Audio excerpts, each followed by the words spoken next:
Shalom saudara-saudari terkasih, sidang jemaat yang berbahagia.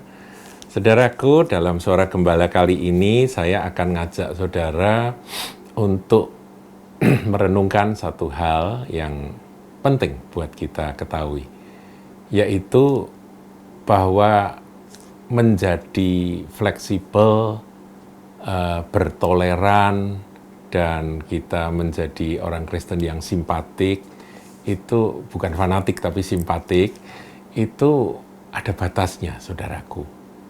Batas toleransi kita, batas kefleksibelan kita di dalam menjalani hidup ini ada titiknya, ada batasnya.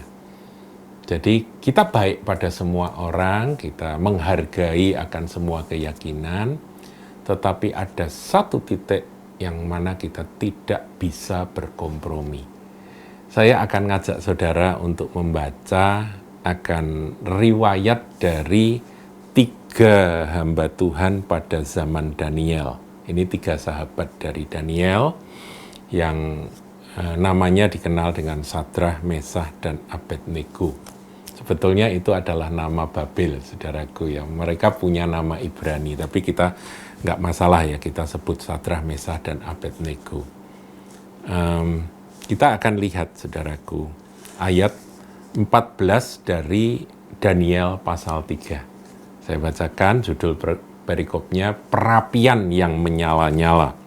Saya bacakan, berkatalah Nebukadnezar kepada mereka, apakah benar, hai Sadrah, Mesah, dan Abednego, bahwa kamu tidak memuja dewaku dan tidak menyembah patung emas yang kudirikan itu?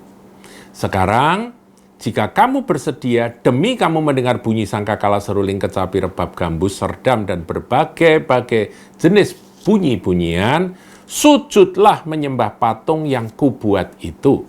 Tetapi jika kamu tidak menyembah, kamu akan dicampakkan seketika itu juga ke dalam perapian yang menyala-nyala. Ancamannya nggak main-main, saudaraku, dibakar hidup-hidup.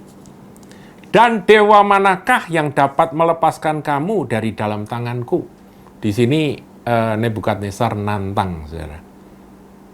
Tuhanmu itu punya kuasa apa bisa melepaskan dari tanganku?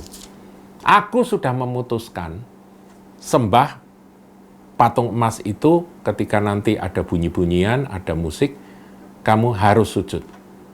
Tapi kalau kamu nggak mau, kamu punya nasib masuk ke dapur perapian yang menyala-nyala. Ayat 16, saudaraku, ini yang akan kita pelajari. Kita nggak usah sampai pada akhir cerita, saudara sudah ngerti akhir ceritanya bahwa mereka dimasukkan dalam dapur api menyala-nyala dan mereka tidak terbakar, karena di dalam ada sosok yang keempat, yaitu sosok ilahi yang keempat. Itu adalah gambaran dari Tuhan Yesus yang muncul di Perjanjian Lama.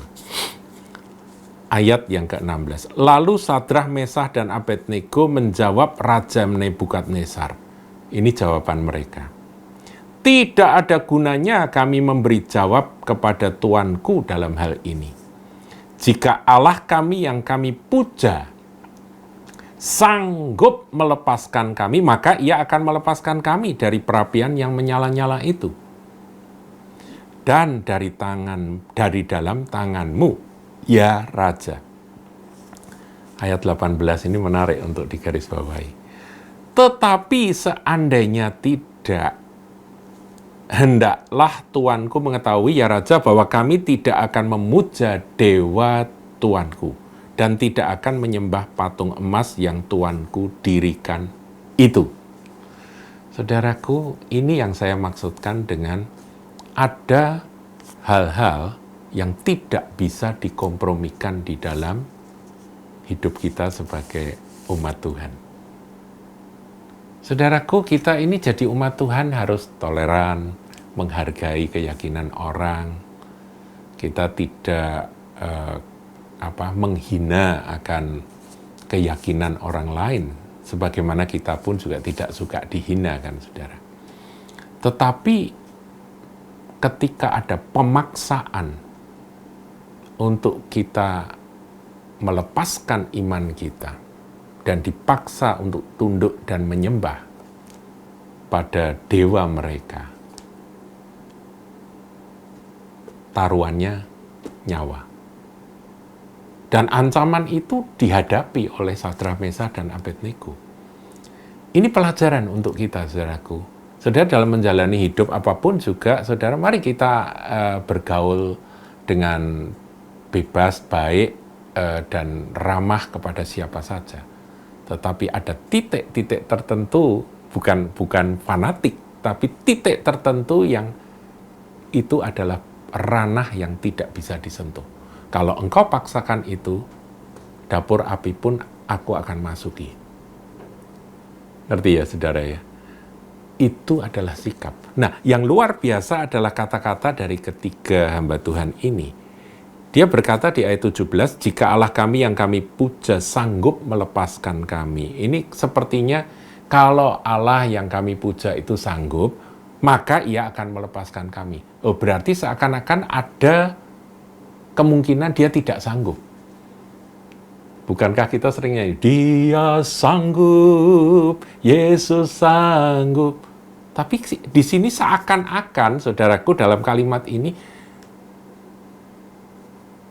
ayat 18 kalau saudara baca lebih lanjut, tetapi seandainya tidak itu bukan tidak sanggup sebetulnya, saudaraku.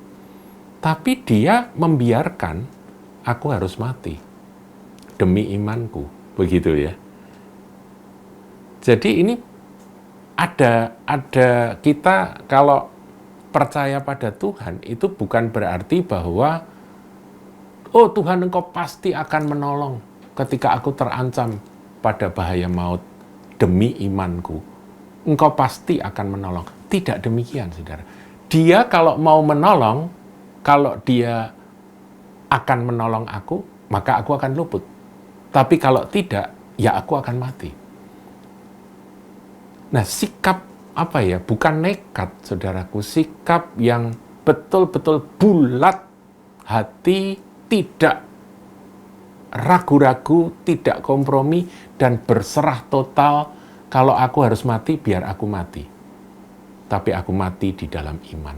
Itu yang harus kita miliki di dalam kita menjalani hidup sebagai orang percaya. Dan ini saudara bisa terapkan dalam berbagai aspek kehidupan. Ya, misalnya saudara dalam pekerjaan, kalau memang Roh Kudus sudah bawa saudara pada satu keyakinan bahwa Anda jangan lakukan itu, maka bos Anda berkata, kalau kamu tidak lakukan, aku pecat, ya sudah, biar aku dipecat. Seperti itu, saudaraku. Saya tidak ingin kita menjadi orang Kristen yang tidak luwes. Makanya saudara perlu berkonsultasi dengan hamba-hamba Tuhan. Tapi ada titik-titik tertentu di mana kita nggak bisa mengkompromikan lagi. Dan taruhannya segala-galanya, termasuk nyawa. Ya kalau saudara baca kisah Sadrak, Mesak, Abednego, memang Tuhan berkenan meluputkan mereka. Tapi bukankah yang tidak diluputkan juga banyak, saudara? Orang-orang Kristen yang jadi obor hidup pada zaman Kaisar Nero itu jumlahnya tidak sedikit. Ratusan dari mereka yang dibakar hidup-hidup.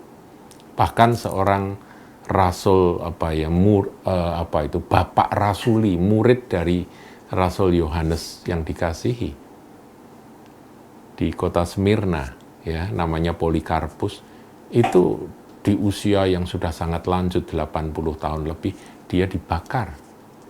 Dan Tuhan tidak meluputkan dia dari api yang menyala-nyala itu.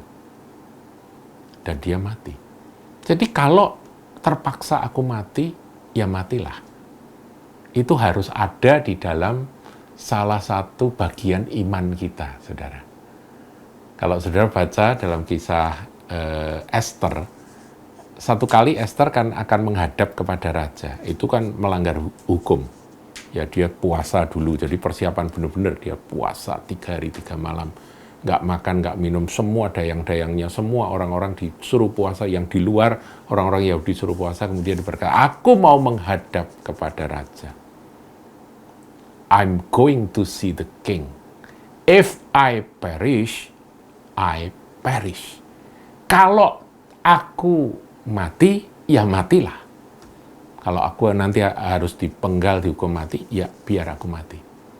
Ini keberanian semacam ini, itu bukan dari diri kita, saudaraku, itu kuasa Roh Kudus. Tapi kita harus memiliki akan satu bagian iman yang tidak bisa dikompromikan. Itu yang saya ingin sampaikan di dalam Suara Gembala kali ini, memperlengkapi, memperkaya akan gudang rohani saudara. Tuhan Yesus memberkati.